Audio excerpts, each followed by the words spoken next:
Hi, I'm Rebecca with the Parent Teacher Bridge. Here you can find the ideas and resources you need to empower you to be your child's most influential teacher. Today I'm going to share with you 11 skills that your child needs to learn by the end of kindergarten. Now, you may be a public school parent, you may be a homeschool parent. Either way, having this list to look back on will help you keep track on where your child is in kindergarten and how well they are doing. There will be other important skills that they must learn, but these made the list because they are so essential. You want to be sure not to skip over them. Now, your child may know some of these skills already. If that's the case, you want to pick up where they are and continue on. Before we get started, make sure you click like and subscribe so you can be notified every time I upload a video for your child's learning. Let's get to it. 11 skills your child needs by the end of kindergarten.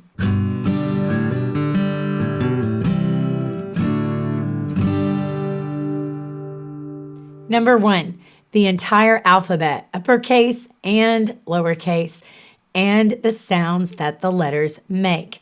Don't be fooled into thinking that you can only teach these to your child once they turn 5, or you can only teach these to your child with workbooks. That's great and all. However, most children can start picking up on letters and sounds long before they turn age 5. If they can start memorizing the names of special characters on cartoons and trains and cars and dolls and fairies, they can start to learn to recognize some of the letters. It doesn't mean that a few won't be confusing for them. And keep in mind, most of these can be learned through songs, games, and cartoons. It does not always require pencil and paper and sit down work. There are many other things you can do to have fun with learning the letters. If you would like to see more videos on how to teach your child the alphabet, I'll include a link to some of the other videos that I've made also. Number 2 is handwriting.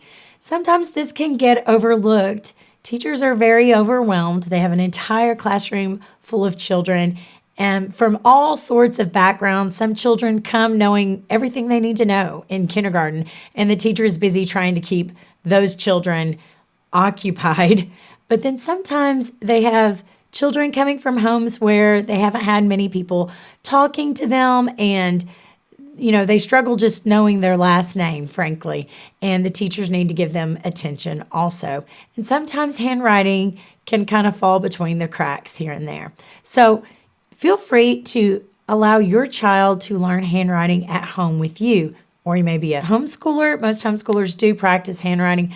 I like handwriting without tears, but really any handwriting book with praise from a parent is going to be enough for your child to learn. If you want to make it a little bit more fun, you can try some handwriting apps, such as Letter School. I know Letter School allows children to trace the letters.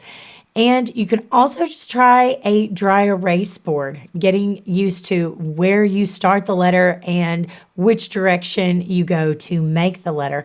All of that's going to help your child be a neater handwriter and to be able to write things with ease and not have to focus so hard on that, so that they can give attention to learning to spell and thinking about how to spell a word when they're writing it, rather than struggling with the pencil and the letter formation. Hi parents, is your child struggling to read or even hates to read and nothing you have tried has worked? Get my free guide, 5 quick tips to immediately help your struggling reader. I'm going to show you the simple tricks that I've used for years to successfully improve children's reading and their confidence in reading. It's easy, it's simple, and it's free. Just go to theparentteacherbridge.com/reading help. You can find that link in the description below. Number 3, rhyming. Did you know that rhyming is a pre-reading skill? That's right. If a child knows how to rhyme, it will help them form words better and be able to Be aware of the different sounds that they're hearing in the words and where the sound is coming from. Is it coming from the beginning, the middle, or the end? So just like you might ask your child, what are some things that start with the letter B? And they might say ball or bat. They also need to know how to rhyme because that's going to focus on more of the ending sound of the word. So what rhymes with doll? And they might say ball. So your child needs to be able to recognize, when does a pair of words rhyme? When does it not rhyme? Can they produce a rhyme? Tell me a word that rhymes with this word. And if they do a made-up word, that still counts as long as it has that same ending sound and it rhymes. So be able to play some games with that. You can even ask your child questions as you drive in the car, you sit and wait at a restaurant.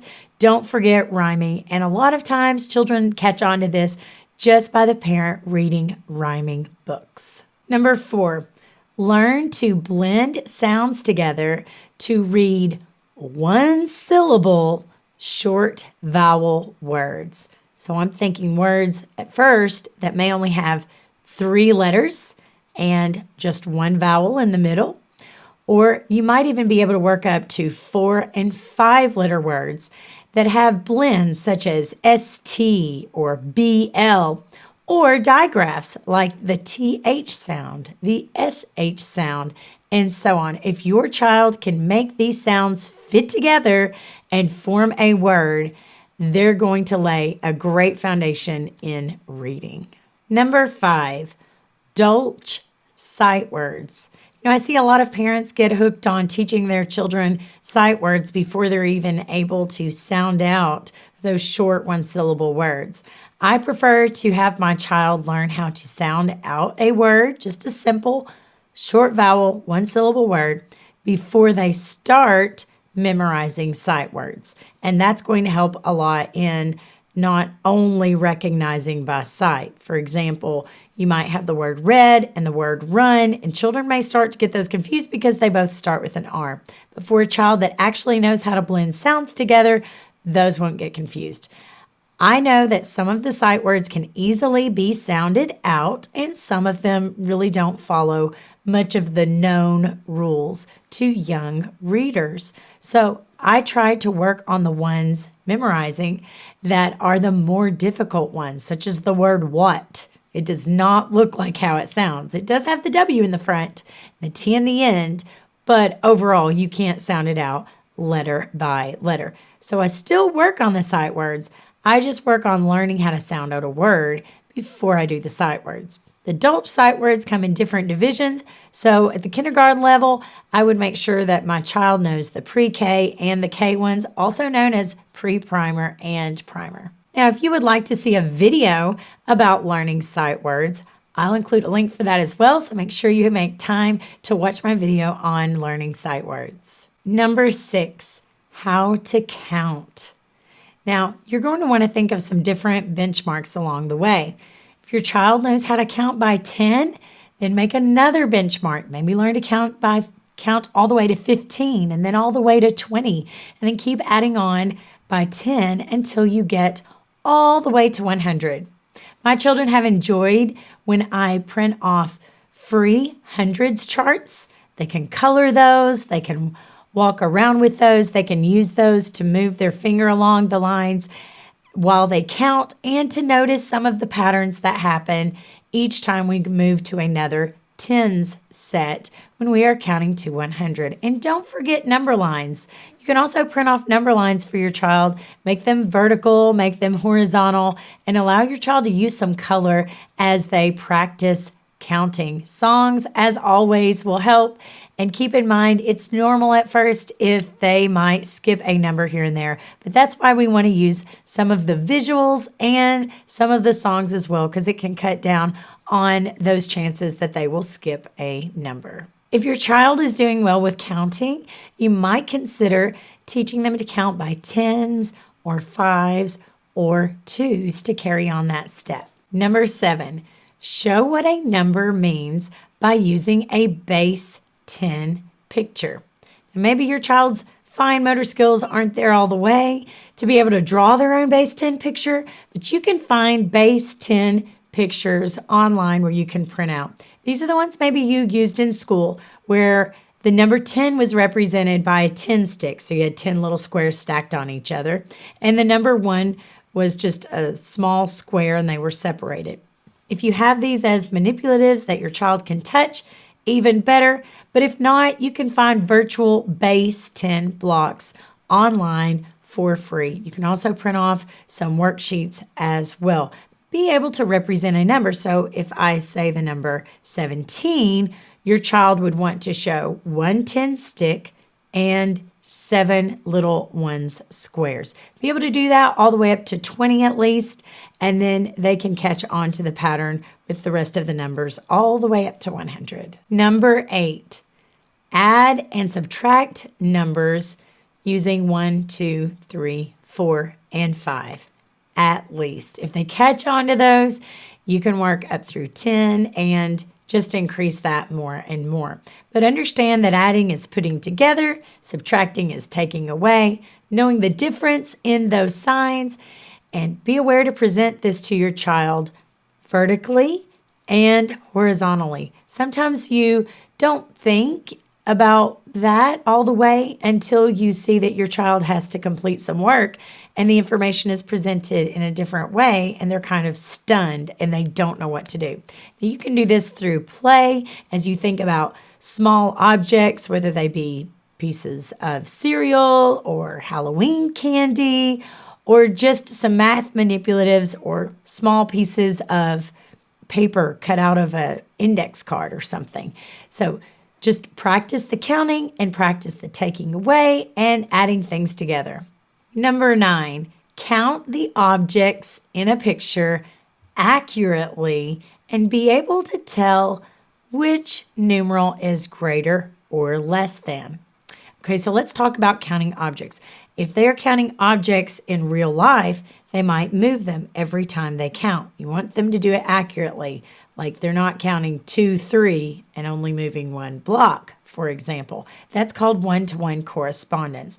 Or if they're counting objects in a picture, you might teach them to put a dot or make a slash through each of the pictures as they count.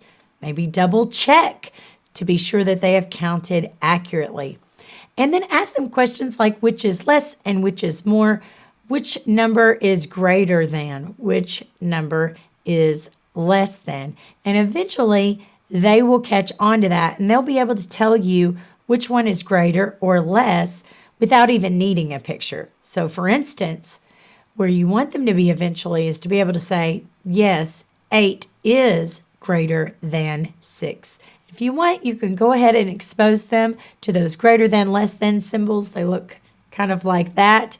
And as my teacher always told me, the sign eats the bigger number. And that's how I always kept it straight. If you want, you can say it's a little alligator mouth. Number 10, you want your child by the end of kindergarten to be able to confidently read books such as the early readers like Clifford or Biscuit books, or maybe even some Bob books at the kindergarten level. Some children enter kindergarten and they're ready to start reading or they're already reading, while others struggle to do so by the end of kindergarten. Don't give up on reading books. It may mean that you need to collect a few at home that are early readers or just the right level for your child, not too easy, not too hard. It may mean that you need to make a trip to the library ever so often to their early readers section and collect some books there, particularly books that are repetitive. Maybe they have almost the same sentence on every page, but maybe one word changes. Words that maybe sentences that rhyme in these beginning reader books. If you find books that are at a good level for your child, it's going to build their confidence in reading and they're going to be more interested in reading. I've seen this with my own children at home. When I make the time to make that reading a priority, even if I have to scale back to an easier level of book, my child is much more likely to carry a book with them to the car to read, much more likely to read a book in bed as they wind down before bedtime. So Make sure you make that a priority. And if your child isn't there yet, don't give up when the summertime comes. Keep going on because a lot can happen in 2 months when you're only 5 or 6. And number 11, finally, make sure your child can write their name appropriately with a capital at the front and the rest of them lowercase, and be able to write 1 to 3 sentences. Now, this is by the end of the school year. So earlier on, your child may struggle just with handwriting. And as your child is able to handwrite some of these letters, you can have them start by copying a sentence or writing a sentence with them. You can even incorporate some of those sight words into their sentence writing. And maybe your child won't get to 3 sentences. Maybe your child will only get to 1 sentence, but you keep going and don't give up. Now, don't forget to check out my free guide, 5 Quick Tips to Immediately Help Your Struggling Reader. You're going to want to check that out. It's in the description below. And if you haven't yet, click like and subscribe. Did I forget something in this list that you think should be included? Leave a comment below so that I can update this video later. I enjoy reading your comments. Thank you so much, parents. And remember, you are your child's most influential teacher.